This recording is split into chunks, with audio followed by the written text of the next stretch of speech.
Oh, enggak.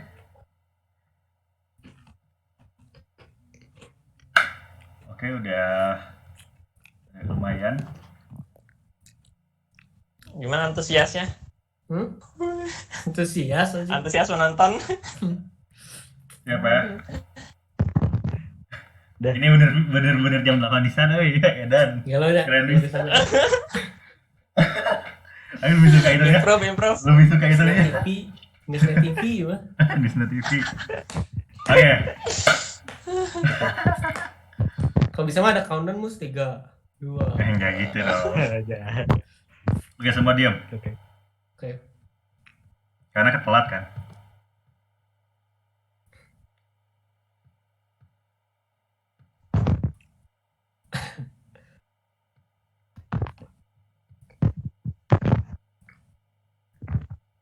Oke, mulai. Udah langsung mulai. Mulai. Selamat datang di Bosan, bongkar tulisan dalam acara dari milik Simpang Bengawan. Ini saat ini adalah episode ketiga dari Bosan. Saya Brahmana Diputa sebagai MC. Saya Mujaki sebagai produser. Saya Asril sebagai founder Simpang Bengawan. Dan saat ini kita kedatangan bintang tamu yang berkontribusi di tulisan Simpang Bengawan yang berjudul Longsor di Indonesia, yaitu Pak Haji Syakal. Silakan Pak Haji Syakal menyapa masyarakat. Ya, salam olahraga. Kenalin ya Syakal. Mantap. Sebelumnya mau ini dulu Kal, tentang tulisannya. Makasih banget udah kontribusi dan bagus banget karena di episode ketiga aja udah nunjukin bahwa kita tuh bukan cuma tentang itu gitu. Kita kemarin udah Iqbal udah kuat kayak apa ya, bahkan Wal Asri gitu yang dia bahas di akhirnya kan. Udah gitu Resya kemarin pun bahas lewat cerita pendeknya tapi penuh makna itu. Sekarang kita pun bahas longsor, bahkan nunjukin kita seberagam itu gitu. Sangat beragam. Ya kan? Sangat beragam itu kan. Yeah. Jadinya orang paradigmanya tuh kayak oh ini emang tempat semuanya gitu, bukan cuma ini doang gitu. Ya kan? Ya. Makanya Ya, bagus banget. betul. Untung Syakal di awal-awal kayak gini. Jadi kedepannya orang lain kayak orang mah passionnya di ini, boleh tulis apa aja. Betul nggak Pak Founder? Siap. Siap ya. Betul. Udah gitu buat netizen juga kalau ada yang lagi nonton bisa langsung nanya aja kalau mau nanya di live chatnya ya, di live chat di Twitter ya Mus ya. Bisa langsung nanya aja. Dan juga nanti sebenarnya bakal diupload juga versi di YouTube-nya. Kalau nggak sempat bisa nonton Ya, juga. Di komen di improve ya. Udah improve. nanti Udah jangan lupa Dari tiap episode improve. improve terus kita Siap. emang Betul. Kaizen lah sama konsepnya. Iya betul. Udah gitu jadi sekarang buat yang belum baca Longsor Indonesia harusnya baca ya di Medium Simpang Bengawan. Di sini mungkin kita langsung nanya aja ke penulisnya. Kenapa milih tulisan longsor dan ya kenapa ada apa sih dengan Syakal dan longsor gitu?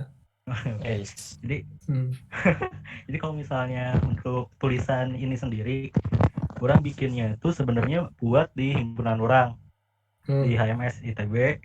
Jadi buat ada satu kajian gitu mengenai kebencanaan. Terus kan ada beberapa yang diambil tuh kebencanaannya. Karena bencananya orang ngambilnya longsor. Kenapa orang ngambilnya longsor? Soalnya mana sebenarnya tahunya kalau bencana di Indonesia paling banyak apa sih? Paling mana tahu gempa sama tsunami kan? Gempa bumi.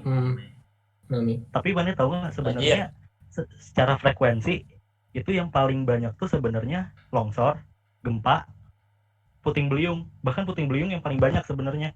Cuma sesuai urutan itu sesuai urutan loh. Oh, kalau misalnya sesuai urutan tuh puting beliung, terus gempa bumi, longsor kalau nggak salah ya, orang agak lupa untuk pas orang nulis tulisan itu kayak gitu. Jadi tulisannya dibuat tahun 2018 pas orang masih baru masuk himpunan. Jadi banyak info-info yang masih belum terlalu update sama mungkin ada beberapa pengetahuan yang orang juga yang masih belum masuk ke sana. Cuma kalau misalnya secara garis besarnya orang melihatnya kayak longsor tuh masih belum awam gitu loh kalau misalnya di Indonesia masyarakatnya belum aware gitu sama longsor yang padahal frekuensinya banyak banget, bahkan kerugiannya pun gede secara materi. Lebih gede dari yang lain berarti. Maksudnya ini juga dari secara kerugian yang paling merugikan daripada bencana. Kebanyak secara materi itu kalau nggak salah kedua dibandingin gempa, kalau nggak salah ya, orang agak lupa. Tapi kenapa ya kira-kira dari segi materi emang banyak kerugian dan juga frekuensinya sering juga, tapi kayak nggak begitu bencana besar gitu, ya kan? Kesannya kayak ada longsor, yuk cabut gitu. Nah ini juga Ya kan? sebenarnya orang baru tahu nih sebenarnya kalau misalnya bencana tuh mana baru bisa sebut itu bencana kalau misalnya benar-benar gimana ya, ada korbannya gitu. Jadi kayak benar-benar masuk ke dalam wilayah yang benar-benar produktif atau sebagainya. Jadi kalau misalnya benar-benar nggak ada dan maksudnya nggak ada tuh maksudnya nggak masuk ke dalam lahan yang produktif dan sebagainya, itu hitungannya bukan bencana. Dan sebenarnya longsor tuh kan kebanyakan daerahnya di pegunungan ya kayak gitu kan, yang nggak terlalu kejamah sama orang dan mungkin orang-orang di sana itu kenapa nggak kejamah sama media juga ya. Nah makanya sama media pun mungkin nggak terlalu ke itu. Dan emang longsor tuh mirip-mirip sama gempa di mana si pencegahannya tuh agak susah. Kita kan agak susah kan ngelihat tanda-tanda mau longsor tuh kayak gimana kan. Nah masyarakat juga kadang-kadang gak aware gitu kalau misalnya sebenarnya ada tanda-tanda dari longsor dan sebagainya. Nah, kan biasanya ada kayak rawan longsor gitu, ada rawan longsor gitu. Biasanya kalau mau ke puncak gitu kan, apakah itu sudah tapi rawan kan menjadi rawan kan belum tentu mana beneran bakalan longsor dalam waktu dekat kan, soalnya bakalan ada muncul tanda-tandanya kalau misalnya bener-bener mau longsor. Makanya sebenarnya kalau di tulisan itu tuh orang banyak banget nekeninnya tuh ke daerah early warning systemnya di basis masyarakat gitu.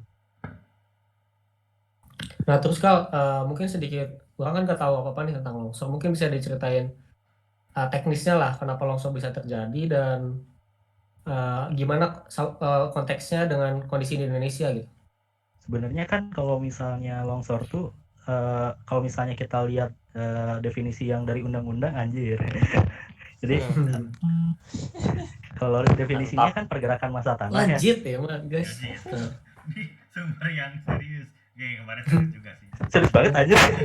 Jadi kayak gerakan massa tanah gitu kan, atau batuan ya yang keluar dari lereng akibat terganggunya stabilitasnya. Jadi itu bisa jadi gara-gara sebenarnya sesimpel kalau misalnya si tanahnya tuh kekuatan gesernya, nahannya itu udah kalah sama gaya yang terjadi di tanahnya, misal di lerengnya, misalnya limpasan tanah atau gempa gaya horizontal, itu bisa kejadian patata ya longsor tuh. Patata, ilmu patata. Besok patata diundang lah Cil. Isi salah orangnya kan asalnya mau ngefans Swiss ternyata setimbangan. Lanjut Kal. Ya tadi sebenarnya kalau misalnya secara definisi sesimpel itu. Jadi kayak kalau misalnya teknisnya sendiri ya, kalau misalnya nih ada satu gaya yang lebih besar daripada kemampuan tanah buat nahannya, kan tanah tuh dia nahan bisa jadi dari kayak gaya kontak antar tanahnya, partikel tanahnya dan sebagainya. Makanya limpasan air bisa aja kan buat mengurangi gaya tadi, atau misalnya gaya horizontal gempa yang lebih gede misalnya. Makanya kalau misalnya longsor tuh biasanya kejadiannya tuh di gunung yang misalnya lagi hujan gede atau lagi gempa susulan. Kita ambil contoh aja Palu gitu kan. Palu kan emang ada tsunami-nya kan waktu kejadian 2018 ya Mas. Nah itu kan ya, tsunami-nya tuh penyebabnya itu sebenarnya bukan dari gempa. Tsunami-nya tuh dari tsunami yang di Palu itu gempa nyebabin longsor gitu di tebing lereng yang dekat pantainya. Terus dia masuk ke pantainya, ke laut. Dia mindahin massa airnya ke darat. Jadi kayak longsor tuh dia kayak kalau misalnya lerengnya tuh nggak kuat, misalnya kayak gaya geser antar partikel tanah dan sebagainya tuh nggak kuat, ya gaya apapun sebenarnya bisa aja sih buat ngebikin longsor tuh. Makanya makanya kalau misalnya solusi geotekniknya yang sipilnya tuh ya dibangun dinding penahan tanah, atau ya udah lerengnya disesuaikan aja sama si sudut yang dia nggak jatuhnya, sudut alaminya. Tapi kan nggak bisa gitu kan, kayak pembangunan dan sebagainya juga kan pasti bakalan diubah gitu si lerengnya. Mus, dengerin nggak? dengerin Teknis dengerin dari soalnya. Nanti Kak. Terus Kak, itu kan teknisnya gitu Kaget. kali. Itu teknisnya gitu. Dan Hmm. juga yang mana ceritain cocok dong sama Indonesia, yang mana konteks Indonesia juga kayak gitu kan, mana sering hujan juga kata mana bilang tadi. Ya, Terus betul. masa kita Dan bisa gempa bilang sih itu juga. gempa juga Indonesia. Terus masa kita bilang emang Indonesia mah bakal banyak longsor gitu. Apa itu approach akhirnya gitu atau gimana? Sebenarnya ada sih banyak solusi yang udah ada dan harusnya bisa dibikin. Kayak misalnya Indonesia tuh UGM sama BNPB dia bikin kayak early warning system gitu, udah dijadiin ISO standar gitu, udah internasional sebenarnya buat early warning system di longsor ini.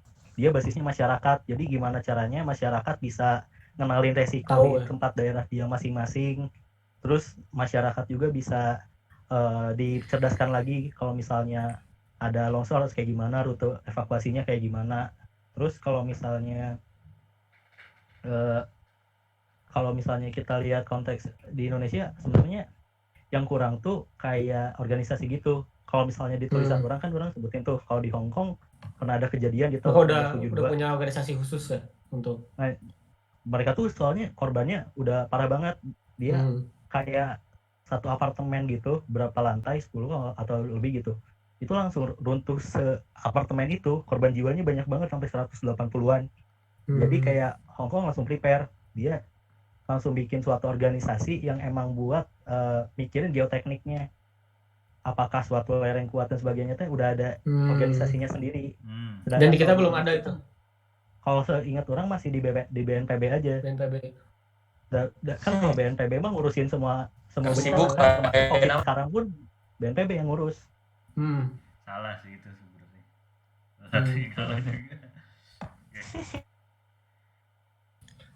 Terus yang kata tadi mana bilang di Indonesia, kalau tadi approach-nya Indonesia early warning systemnya adalah awareness kali ya, berarti titik beratnya justru di penyebaran awareness-nya itu ya, yang mana Ya, sampai sekarang berarti masih agak kurang gitu. Kalau misalnya kita approach akhirnya awareness, berarti yang ngebedain kita sama negara lain kecerdasan masyarakatnya dong kalau gitu ya kan?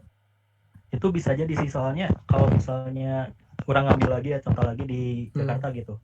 Di Jakarta kan kayak udah ada posko banjir yang benar-benar rapi. Kayak maksudnya tuh remaja di sana mereka emang mantau terus pintu airnya. Terus kalau udah ketinggian berapa tuh langsung bikin broadcast SMS gitu ke sekitarnya. Nah, itu teh kayak contoh yang paling gampang buat diaplikasikan. Soalnya mereka pun sudah tercerdaskan gitu, udah banyak sosialisasi yang masuk ke sana. Dan makanya mereka tuh kayak udah tahu komandonya kalau misalnya ini pintu air naik, harus lapor ke siapa tuh tahu. Dan jadi kayak penting bisa gitu kalau misalnya mau gak mau ya, kalau misalnya masalah longsor tuh orang ngerasanya masyarakat harus dicerdasin. Soalnya yang bisa ngedeteksi kemungkinan cuma masyarakat. Gak mungkin orang-orang BNPB langsung turun ke lapangan dengan banyak di Indonesia. Selalu nungguin setiap hari ya. Selalu nungguin tiap hari itu gak mungkin. Makanya perlu ada suatu bentuk masyarakat yang aktif gitu kayak yang di Jakarta. Oke, kayak membangun gitu ya, membangun komunitas juga ya. Iya betul kalau orang lihat. Tapi sebenarnya kalau ngomongin bencana secara general ya, orang sempat mikir ya, misalnya amit-amit nih ada suatu hal yang parah ya, misalnya gempa bumi bakal besar banget lah gitu, amit-amit di besok misalnya, atau enggak udah mulai tanda-tanda bakal ada bencana besar lah. Gimana caranya orang bisa percaya itu tuh legit gitu? Di WA nggak mungkin dong. Kalau ini paling bilang, 15 Ramadan Kemarin katanya ada Kemarin tanda-tanda itu gimana makanya coba? aing agak Dari W. gitu. Langsung sholat. Langsung sholat. Gimana ya Cuman orang jadi? kalaupun itu beneran, legitimasinya udah mulai hilang sekarang. Media apalagi. Gimana kalau misalnya ada kejadian yang emang kayak tadi mana bilang broadcast, gimana caranya orang bisa percaya ya? Maksudnya nggak ada apa ya? Satu gerbang gitu loh, satu gerbang informasi gitu nggak sih untuk bencana? Ya makanya Beb, kalau menurut orang sih itu mah konsensus masyarakatnya aja. Jadi kalau misalnya masyarakatnya udah partisipasi sendiri gitu, kayak oke, orang nganggap ini maksudnya masyarakatnya mau partisipasi gitu, misalnya tenaga atau apapun lah, ya pasti itu mereka ngerasa itu milik mereka sendiri, si organisasi yang Benar-benar. jadi early warning system itu sendiri. Soalnya yang di Jakarta juga kayak gitu, kayak misalnya ya yang datang ke sana tuh anak-anak mereka sendiri, yang remaja-remaja. Terus kayak mereka pun kayak kan itu pasti butuh patroli, itu tuh 24 jam. Jadi yang ngawasin itu tuh ada terus. Soalnya kan air bisa naik pas malam atau kayak gimana kan. Nah mereka kayak nyediain makanan dan sebagainya. Ini tuh kayak ya udah kayak Gotong royong lah ya. caranya si komunitas ini tuh ya udah gotong royong aja, udah masyarakat banget gitu. Kalau orang ngelihatnya kayak gitu. Tapi sebenarnya Jadi kalau lanjut yang Mas. udah ada tuh si BMKG tuh sebenarnya udah ada nggak sih? BMKG kalau salah satu yang sering laporin ya kayak gempa atau gempa yang berpotensi tsunami gitu. Itu di Twitter dari BMKG tuh udah sering juga nggak sih? Kalau gempa salah tsunami satu mungkin udah ya. ya kalau gempa tsunami sih kalau udah. Tapi mungkin kayak si BNPB sebenarnya ada yang kayak gitu nggak? Belum lihat juga. Tapi balik lagi, kalau misalnya BMKG itu sebenarnya nggak bisa prediksiin tsunami secara tepat. Itu tuh bener-bener kayak kalau nggak salah ya, ini bener-bener kalau nggak salah ada model ingat orang waktu kuliah tuh kayak data historis malah ingat orang. Data historis aja. Jadi misalnya forecast gempanya gitu. segini, gempanya segini, kemungkinan ada tsunami yang kayak gitu. Seingat orang ya.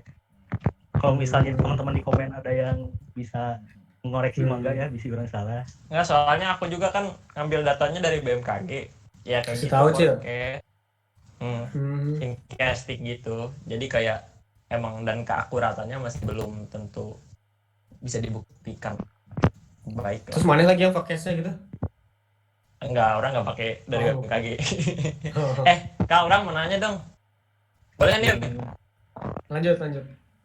Ini jadi kan kita udah tahu nih daerah itu rawan longsor apa enggak, termasuk masyarakat itu sendiri, ya nggak sih?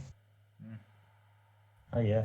Dan di sana juga ada pemukiman yang dibangun gitu ya sama pengembang juga dan sebagainya. Itu tuh emang sengaja kayak ya udah risikonya tanggung sendiri, dan ketika ada longsor mana mau nggak mau harus cabut gitu. Atau emang ada kayak semacam apa ya, rekayasa atau engineeringnya gitu supaya ya supaya bisa hidup bukan di daerah mana cabut gitu, tapi yang mana tetap di situ gitu. Ya itu benar, Mustahil. Itu ada nggak sih, Kang? Sepengetahuan orang sih harusnya ada sih, kalau misalnya untuk solusi-solusi engineeringnya. Cuma kan tetap aja bakalan ada satu faktor keamanan gitulah yang bisa jadi terlampaui. Misalnya nih ada suatu satu lereng, ini udah hitung nih slope stability-nya, ini kemungkinan ya aman-aman aja. Cuma pasti di sana orang cuma bisa ngeluarin safety factor atau faktor keamanan, di mana perbandingan dari gaya tahanannya dibandingin sama gaya yang bakal terjadi kan. Nah itu tuh safety factor itu teh ya bisa aja gitu kelewatin. Soalnya kebanyakan kita ngitung ya kondisi stabil, misalnya nggak ada gaya gempa atau gaya apa, tapi ketika ada gaya yang kayak gitu ya kita nggak tahu kan sebenarnya. Akan selalu ada risiko, maksud orang tuh, walaupun sudah ada gitu si solusi engineeringnya. Nah teman orang waktu kajian juga ada yang sampai nyalahin masyarakat gitu, ngapain kalau udah tahu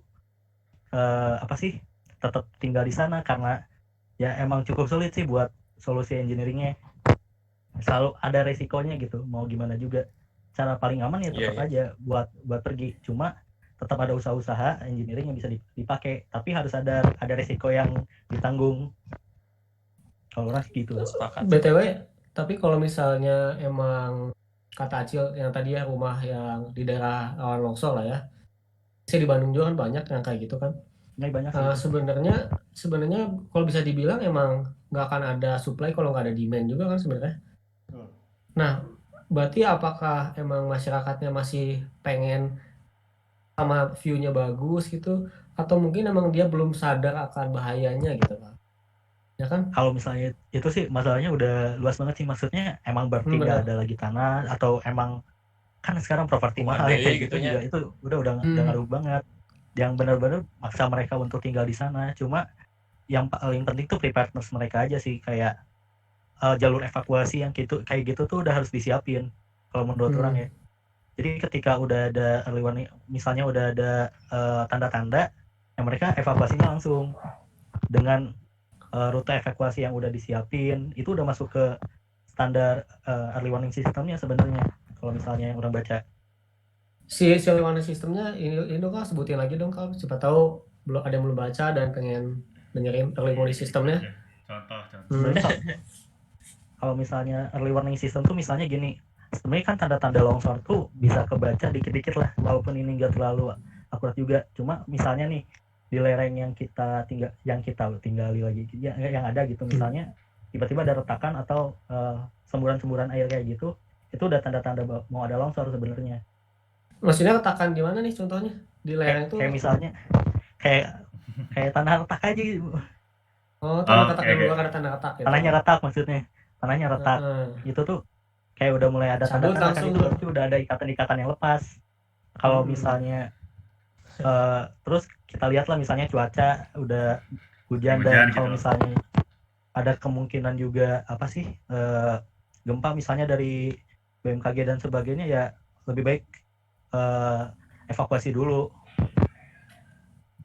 Itu sih kalau misalnya orang yang kepikiran sih baru sampai situ.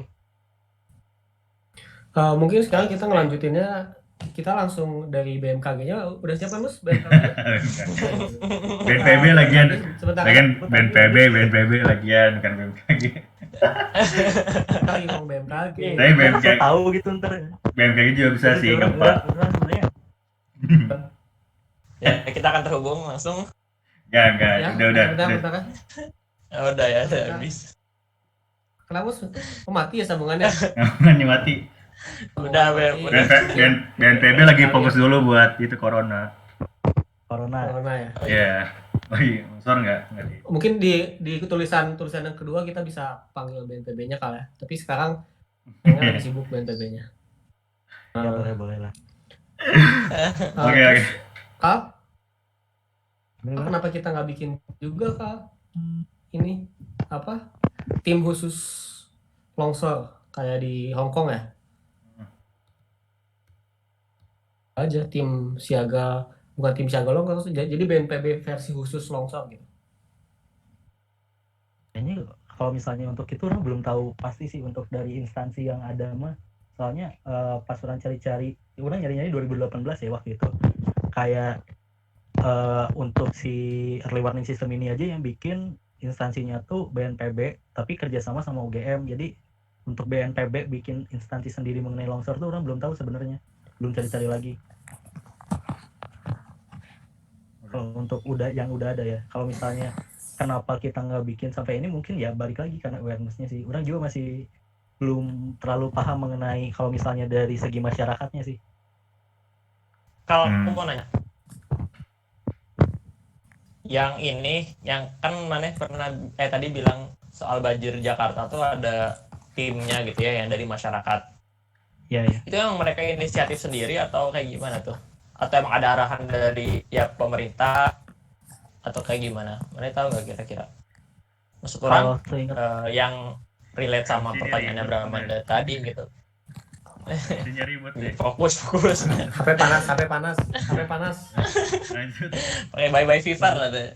Nah jadi ini maksudnya bisa jadi kan emang bukan suatu organisasi nasional yang skalanya besar, tapi bisa jadi dipecah-pecah per kabupaten atau bahkan per kecamatan gitu. Nah orang justru mikirnya emang kayak gitu. Seingat orang tuh yang di Jakarta tuh emang swadaya masyarakat ya. Seingat orang itu swadaya masyarakat, emang mereka menghimpun sendiri gitu. maksudnya nggak ada petugas pemerintah datang ke sana terus nge-hire orang, enggak, emang ya udah orang-orang yang masyarakat sana yang pengen aja, sehingga orang ya. Oh gitu. Urangannya Masuk. sebenarnya ini mah harusnya kayaknya nanya ke pakar politik kita sih sepertinya. Aris. Aduh. Soalnya gini pertanyaan orang, kalau approach terakhirnya itu awareness masyarakat itu orang agak-agak gitu. Benar sih. Emang kurang emang tidak terlalu terstruktural. Emang nggak struktural.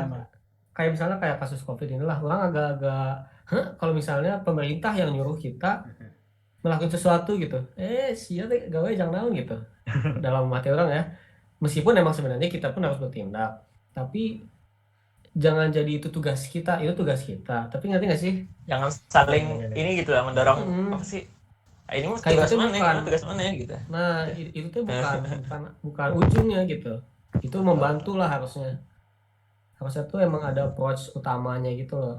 Tapi benar juga sih kalau yang tadi ngomongin gimana caranya nyebarin beritanya itu, benar juga kalau misalnya growth-nya organik gitu, mungkin bakal lebih didengar. Kayak tadi Saka bilang, kalau emang dari komunitas itu akhirnya mereka punya rasa belong sama komunitas itu, mungkin bakal jadinya didengar. Kalau bisa itu banyak, mungkin efektif ya kali. Iya sih mungkin. Kalau misalnya lihat yang kasus. BTW ada ini nggak Mas? Ada pertanyaan dari netizen? Netizen kalau yang mau nanya boleh. Sampai sekarang belum ada sih kalau pertanyaan. Belum ada ya. Si netizen. Salah teriakan-teriakan. Ya biasa. Tiang-tiang netizen. Nanti tanya di kolom komen YouTube atau apa. Oh benar. Nanti kita diskusikan selanjutnya. Keren kan sekarang? Ya. Menurut Acil dan Muzaki, menurut mana kira-kira ada kepikiran nggak solusi atau apa ya, mitigasi atau risk management supaya kita bisa nggak emang kita mau daerah longsor gitu. Misalnya Bang agak kepikiran dikit ya, gimana kalau emang udah ada belum sih Kak testing daerah di semua tempat gitu yang mana longsor merah gambarnya gitu, hijau apa map kayak map longsor gitu. Nah orang belum nyari sih mappingnya. Kalau ada mappingnya gitu keren ya, kayak jadi daerah sini mau longsor gitu. Tapi mungkin harusnya itu dari Badan Perencanaan sendiri itu tuh wilayah-wilayah itu udah ada, makanya itu zona merah, zona hijau, zona itu. Bang sebenarnya waktu itu ngambil aspek kebencanaan gitu kan dari plano ya, benar sih kayak gitu. Jadi kayak harusnya buat perencanaan wilayah tuh udah harus dipertimbangin dia sih bencana apa, dia resikonya kayak gimana, tinggi sedang rendah yang kayak gitunya. Jadi kalau saya ingat orang tuh si Abio gitu ya yang pernah lomba gitu bikin pemetaan kayak gitu. Cuma orang nggak tahu nih untuk implementasi di dunia nyatanya tuh udah ada atau belum. Cuma emang bukan bidang orang kalau misalnya untuk bikin pemetaan secara holistik itu, secara menyeluruh tuh bukan bidang orang, jadi orang kurang tahu. Kalau boleh angkat topik ke tempat lain nggak? Soalnya ini mah merasakan doang aja. Tapi masih dalam hal bencana ya. Orang masih menarik sama ini Pak. Orang masih menarik sama approach-nya. Misalnya nih, let's say ada bencana lah, mau longsor atau apapun. Udah gitu, berarti kan udah bukan lagi ranahnya risk management, tapi udah setelah bencananya gitu kan. Itu juga risk management sih. Tapi setelah bencananya, misalnya approach-nya tuh jadi bagi-bagi makanan lah, let's say ya. Nah, bagi-bagi makanan itu sekarang tuh gini loh, kenapa jadi struktural pemerintahan tuh jadi nggak kepake. Jadi semua orang tuh nggak ada yang percaya sama pemerintah, nggak ada yang percaya dengan strukturalnya RT RW, orang rasanya lebih percaya sama organisasi ataupun ya gerakan masyarakat lah. Ya nggak sih kalau orang ngeliatnya sekarang. Contohnya gimana, Beb? Contohnya kayak misalnya sekarang gitu. Sebenarnya masih sama topik yang tadi loh, bebannya ditaruh di masyarakat, tapi maksud orang ini tuh kita udah punya sistem dari atas sampai gubernur sampai RT RW gitu. Tapi kok bukannya langsung ke gerbang itu aja, kita malah kemana-mana gitu. Kenapa nggak ada satu gerbang supaya bisa efektif gitu? Apa karena kita trust issues sama lembaga pemerintahan? Menurut makanya gimana? Ini bukan buat cakal doang ya. Setuju sih kalau orang coba ibu. Iya, orang mau jawab dong. Orang coba ngomong dulu. Sok. Jadi itu Ya. memang salah satu Semangat ya. enggak. Terus semangat. Lanjut terus. Salah satu ini juga mungkin ya trust issue kita terhadap pemerintah lokal dan segala macam itu berkurang karena semakin banyak itu ya akarnya kalau bisa dibilang korupsi jelas mungkin bisa jelas korupsi. Jadi kayak banyak kayak pasti kita itu dikira kalau bantuan tuh jangan ke ketua RT nanti korupsi gitu. Jangan ke sini korupsi itu gitu kan pasti gitu kan makanya sekarang tuh orang-orang lebih percaya sama misalnya lembaga-lembaga non profit kayak Greenpeace gitu loh ya nggak sih apalagi ya maksudnya lembaga-lembaga seperti itu karena mungkin ya tadi secara apa namanya si Trust issues. ya trust issues-nya juga tinggi. Kalau aku mau menanggapi sebenarnya dari ini sih Bem, sebenarnya tuh udah ada sih kalau orang dengar dari kebetulan juga ya, orang ini ya bagian dari RT gitu ya, jadi tahulah sedikit banyak sebenarnya dan kebetulan ini kasusnya kan corona. Jadi sebenarnya tuh mungkin ini gara-gara pandemi yang nasional dan besar juga sebenarnya ada bantuan juga bagi mereka-mereka yang istilahnya terdampak gitu yang secara langsung. Jadi sebenarnya ada juga pendataan yang pemerintah lakukan meskipun ya entah bisa jadi emang tidak begitu terlihat juga pencitraannya atau emang kita juga tadi udah kebetulan aja udah nggak percaya lagi jadi apapun bentuknya itu ya jadi kayak naon sih gitu atau ya gitulah atau mungkin emang kurang berdampak juga sih bantuannya karena yang orang tahu ya bantuannya ya sebatas kebutuhan sehari-hari gitu kayak gitu. Saka mungkin mau ada pendapat Kak?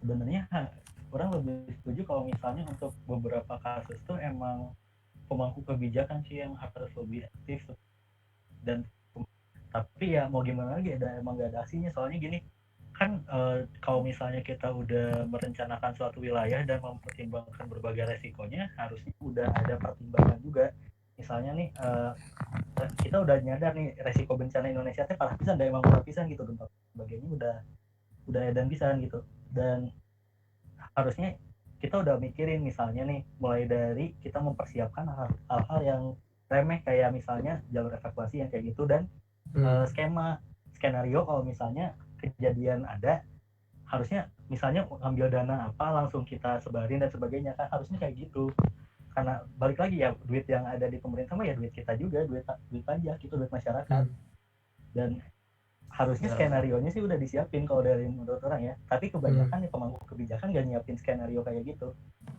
jadi kalau misalnya solusi struktural mah harusnya udah punya masing-masing tuh kalau menurut orang ya jadi ya untuk masalah trust issue atau gimana ya balik orang ngerasa ya gimana trust issue kan emang ya skenario-nya nggak ada yang kayak gitu terus sih kayak lebih kayak menuntut aja gitu dan emang harus ada.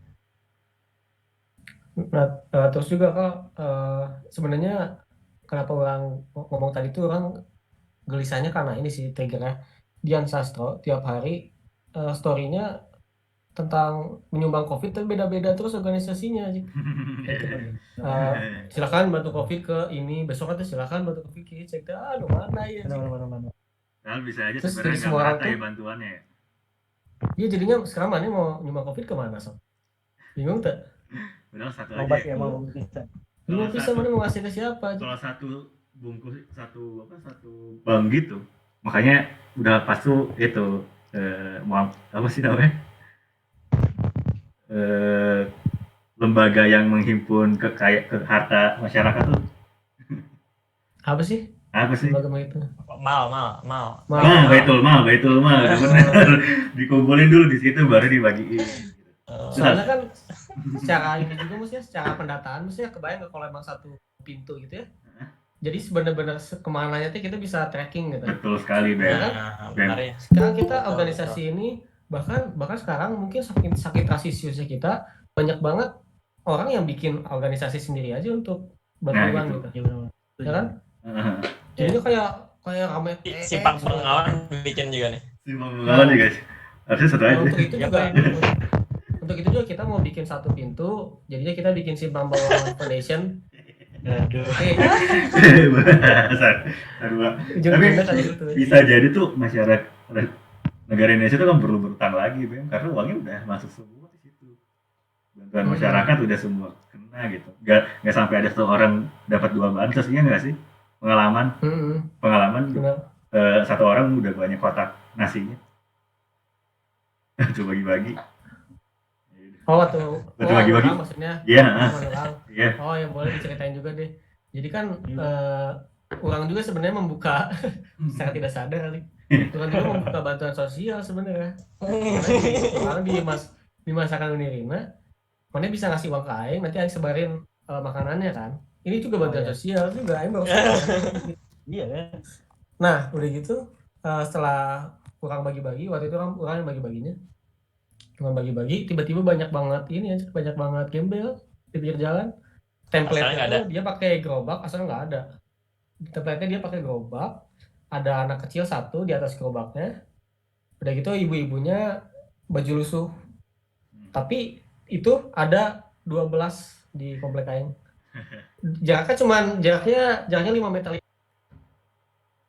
Set banyak pisan. Udah gitu pas orang bagi, udah gitu kan orang harus foto kan untuk yang pembelinya kan, bukti orang ngebagiinnya. Pas orang foto, lihat di fotonya teh cik anaknya teh duduk di tumpukan makanan.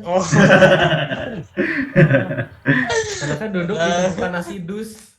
Bahkan sempat ada satu yang orang tuh lupa foto kan, orang balik lagi, Bu, maaf tadi belum foto, saya butuh buktinya katanya kan. Yang mana? Udah gitu si ibunya teh yang ini bukan, yang ini bukan. Salah aja. Tidak tepat sasarannya. Terus saya bilang, Bu, yang itu Bu, saya teh. Kacau aja. Aing nggak tahu itu mau dijadiin apa lagi, tapi apakah emang buat keluarganya di rumah yang banyak, Aing nggak tahu sih, tapi jadinya gitulah, jadinya kayak apa ya? Jadi kita nggak tahu kemana, nggak bisa nge-tracking data kemana bantuan lah sekarang tuh. Ya. Apa tadi Mus? Bahkan ya tadi bisa jadi sebenarnya yang membutuhkan itu yang nggak di jalan, Bem. Justru. Benar juga. Yang di rumah. Jadi kan selama ini selalu nyarinya di jalan. Yang di rumah. Di kasur udah lapar. Ya sudah lapar. Di kosan nih. Di kosan. Siapa? Curhat tuh kemana? Ya nanti kirimin aja ya. Nanti bisa alamatnya. Atau enggak ini GoPay. GoPay-nya aja sih kayaknya. GoPay aja. Dibeliin skin ML nanti.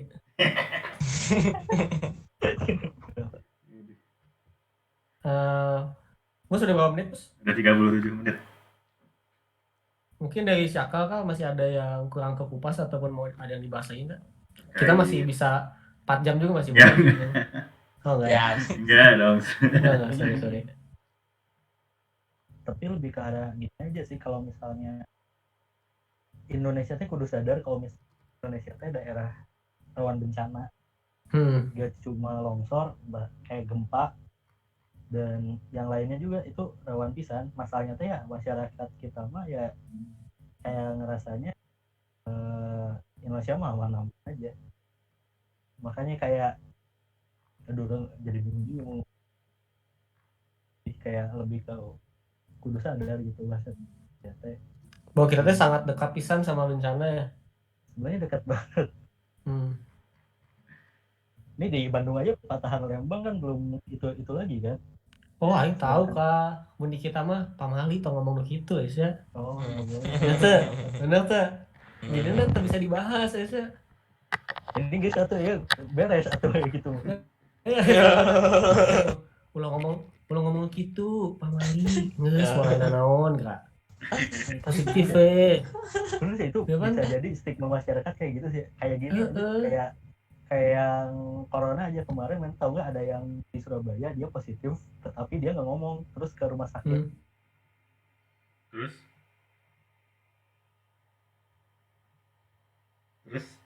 kalau bisa yang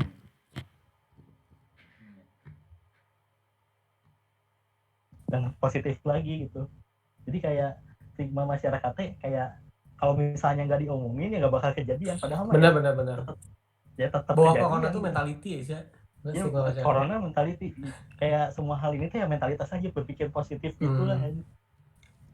Padahal emang ada teknis kenyataannya kan bahwa tanah mah bakal jadi tanah meskipun mana positif thinking. Iya sih, lebih kayak gitu kalau orang lihatnya. Berarti emang masalahnya di stigma itu, jadi emang kita tuh nggak pernah prevent sesuatu nggak sih, jadinya kayak bencana dan lain-lain itu tuh kayak pamali mungkin ya, jadinya hal-hal buruk diomongin sebelumnya tuh ya nggak boleh gitu. Apalagi patahan Lembang misalnya kata mana, woi serem banget aja Dekat pisan makanya. Terus jadinya kita karena kita nggak ngomongin, jadi kita nggak ada mitigasi apa-apa ya. lucu bisa. Tapi ini sih kalau orang juga mikirnya bisa jadi ya omongan-omongan kita ini juga apa ya omongan-omongan orang-orang yang sudah memiliki ilmu tentang ini gitu loh, tentang awareness. Tapi kan kita belum melihat di sekeliling kita kayak mereka juga ya tadi ya, entah itu emang pamali atau memang nggak belum sampai gitu apa ya kesadaran atau gimana ya, kayak ya, dan itu tuh mesti ada gap gitu loh, omongan di sini sama omongan di tangga kita dan sebagainya. Itu sih kalau menurut orang, dan orang juga masih belum tahu tapi gimana cara menjangkaunya gitu loh. Makanya setidaknya sebenarnya dengan kawan ini kita bisa mulai menyebarkan awareness lah. Siap, betul lah. Ya kan? Dari sini mulai setidaknya mencerdaskan masyarakat, bener sih. Mencerdaskan masyarakat, setidaknya ada topik yang diangkat lah. Udah gitu kemana keangkatnya kan gimana yang ngangkat kan, mau ke sebelah kemana. Setidaknya kita udah gini nih, longsor gitu. Nih, sana cari gitu kan. Siap, betul. Kalau gitu mungkin sudah cukup ya? Udah berapa menit total? 40 menit kali ya? Iya, lebih. Berarti sudah cukup. Terima kasih untuk Syakal. Ditunggu tulisan selanjutnya. Kemarin kan ini sebenarnya masih tulisan buat Simpang Bengawan kan. Sekarang ditunggu tulisan khusus untuk Simpang Bengawannya Kal. Siap ya. Tunggu tulisan selanjutnya buat yang lain juga ya. Buat yang lain yang mau kontribusi juga ditunggu banget, karena ini mulai menipis nih, kita lagi biasa gue udah tadi ada yang nulis lu sudah mulai kejar tayang ini. Lagi udah ada kok, alhamdulillah hari ini udah ada. Ada ya? Belum dipublish ya? Oke. Belum dipublish. Oke. Stay tune terus aja ya. Jangan lupa follow Medium follow apa sih? Follow. Follow Medium, follow Twitter kita, follow IG kita, merch nanti coming soon, merch. Subscribe YouTube juga. Aduh. Makanya kita nanti pakai kaos itu harusnya. Pakai kaos kawan. Langsung ya. Gratis gitu lah, Maya tuh. Juga sebelumnya terima kasih juga untuk Good Time untuk sponsorin acara ini. Ditunggu sponsor selanjutnya ya. Aduh, siapa kek? Jadi yang cookies gitu lah ya. Cookies kan menemani obrolan ya. Obrolan. Kopi, es kopi juga. Kopi bisa. Yo, yang lain yuk. Mungkin sekian aja. Terima kasih buat yang udah nonton juga. Kalau yang nggak sempat nonton, nanti ada di YouTube kita. Udah, bye. Makasih Kal. Thank you Kal. Thank you Cil. Thank you banget ya semuanya. Yuk.